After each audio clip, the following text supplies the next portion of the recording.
before I bump into something, so I've got a private competition going with myself. Over.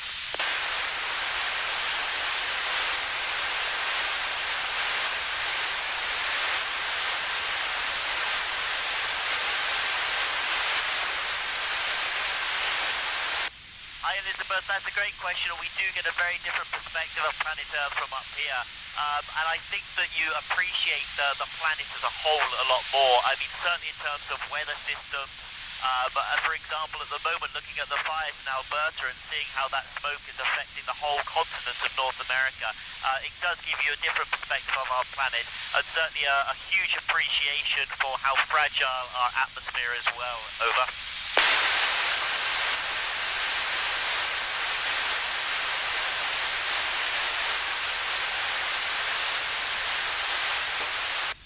You know, there are so many beautiful places on Earth that I would like to visit, but I think New Zealand in particular looks beautiful, so I'd like to take the family camping there. Over.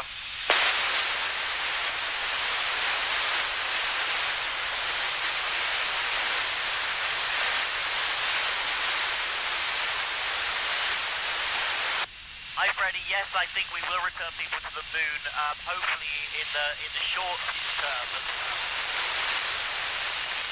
Permanent habitation modules, not just for a short visit. And all the work that we're doing on the International Space Station at the moment is learning how we can live and work in space for long periods of time, which is the next step to the moon and then Mars and then beyond into the solar system. Over.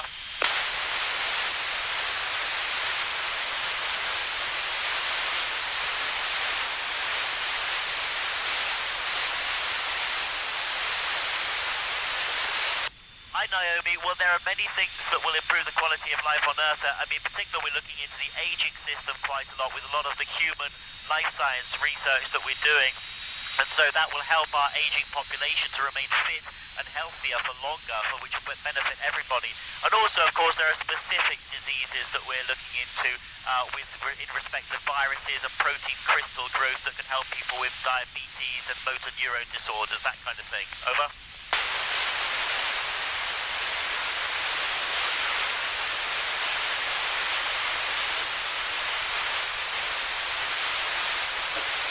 Hi Robert, that's a great question. Yes, I will be aging just very, very slightly slower, but we're talking hundredths of a second slower in a 6-month stay. And of course, although I'm travelling faster, I'm also in a slightly weaker gravity field up here, so you have to take that into account too. Over.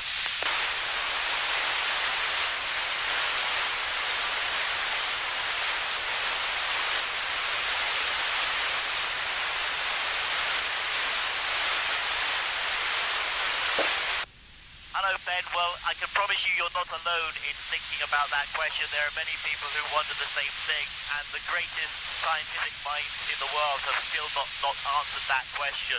I'm afraid I don't have any answers for you either, but I do often think about it. Certainly our time on board the space station is looking into the universe. We have many experiments that are going on, searching for things such as dark energy and dark matter that may help us to answer some of these questions. Over.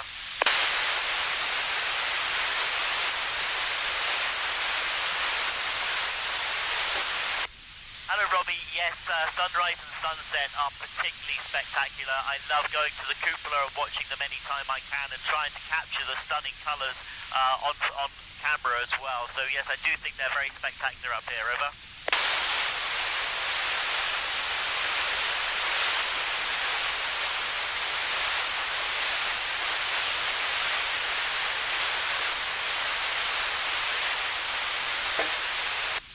Hi Emily, yes, you know, I studied maths, physics and chemistry at school. I love the science, but sometimes the maths underlying the science I found more complicated. I found the practical elements of science much easier to grasp.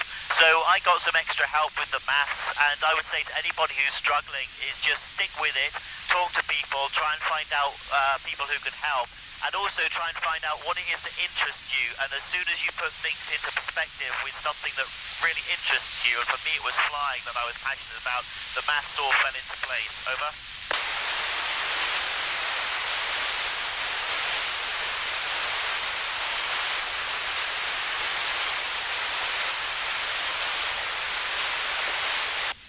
That's a great question, and yes, we do bring some air into space in the form of oxygen and nitrogen tanks, but we also make air as well. We use electrolysis of water to split water into hydrogen and oxygen gas, and then we obviously breathe the oxygen gas, and the hydrogen gas goes back into making water, so it's a